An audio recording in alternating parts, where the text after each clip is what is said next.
OMG. Yes, yes, yes.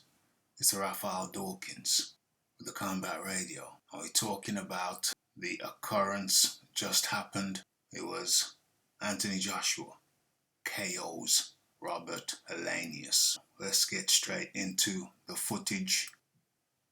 Jab to the body from Joshua. Oh, massive! Massive! OMG. OMG indeed. What was it? A jab to the body and a... Let me see that again. What was it? Right to the body and a left over the top. Matter of fact, rat-a-tat-tat. Make sure I'm seeing it correctly. Left to the body, right over the top. Right over the top. That's it. Left to the body, right over the top. Right hook connected to the dome piece of Roberto Helenius. I film Down and Out in Beverly Hills, where he was down and out in the O2 Arena, London. I think it was the 7th round. Correct me if I'm wrong. And Anthony Joshua was using his boxing. He was boxing tidily, but I have to say, Robert Helenius was touching him with that jab, and I think it was as early as the 3rd round when Joshua showed some markings on the, was it the right eye? Yeah, from the left jab. The right eye from the left jab of Helenius. Helenius is the taller man, and I think the longer man. Certainly appeared that way in the ring, no question about it, no doubt about it. And he used that length to very good effect. He didn't go in fighting like he did, fighting reckless like he did against Deontay Wilder. No. He fought very intelligently. Last fight was literally a week ago. It was a 3-rounder in Finland, and so it was damn well the perfect preparation for this fight, because he'd already gone through his fight camp. He'd already fought a nice quick fight, took care of the guy in 3 rounds, and was fresh when he probably got the call when. Fought on Saturday, probably got the call on Monday, if not Sunday. Yeah, probably got the call on Sunday. So he just had some relaxation, R&R, rest and relaxation for a day or two, if that, because the 3-round fight probably wasn't even as hard as some hard sparring. So he probably went back in the gym on Monday and just worked techniques. Came up with a game plan, just worked techniques, probably just on the pads. Wouldn't be wanting to get in there with a sparring partner, avoiding, might get a concussion.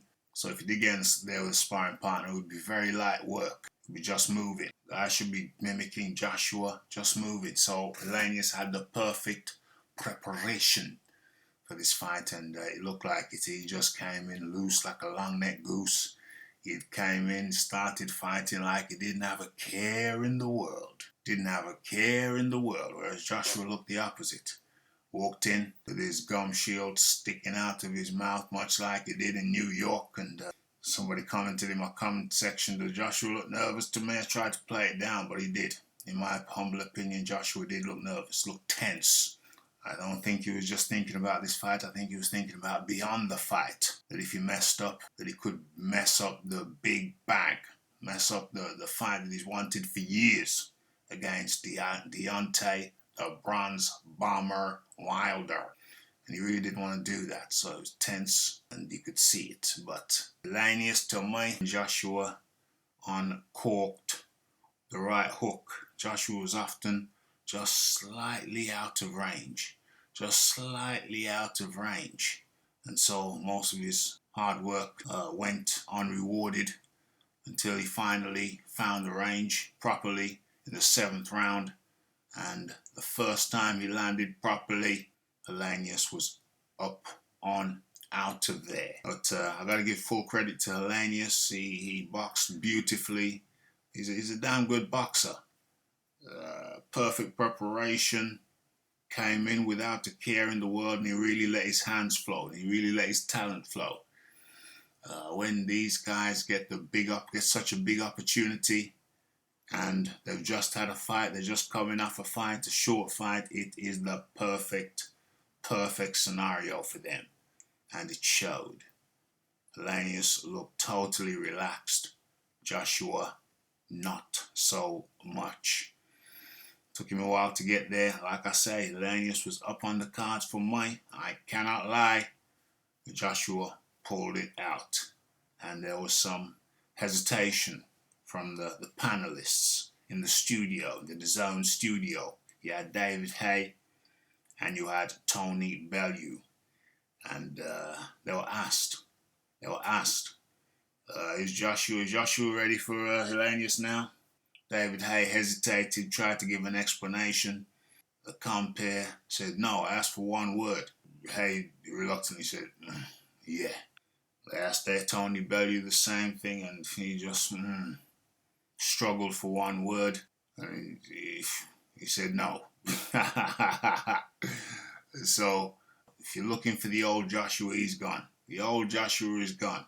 This is a more careful, calculating boxer. He knows what can go wrong, and he knows the slander that comes with it if you do get it wrong. And so, is he gun shy? There's a question mark to that, because he didn't really step in like he needs to step in until the 7th round. Joshua said on the mic, yeah, I want 2 more fights this year. I don't know. I think maybe he meant 1 in August now, in the middle of August. If he takes a fight in, 3 months' time, what's that, August, September, October, November, that takes into November.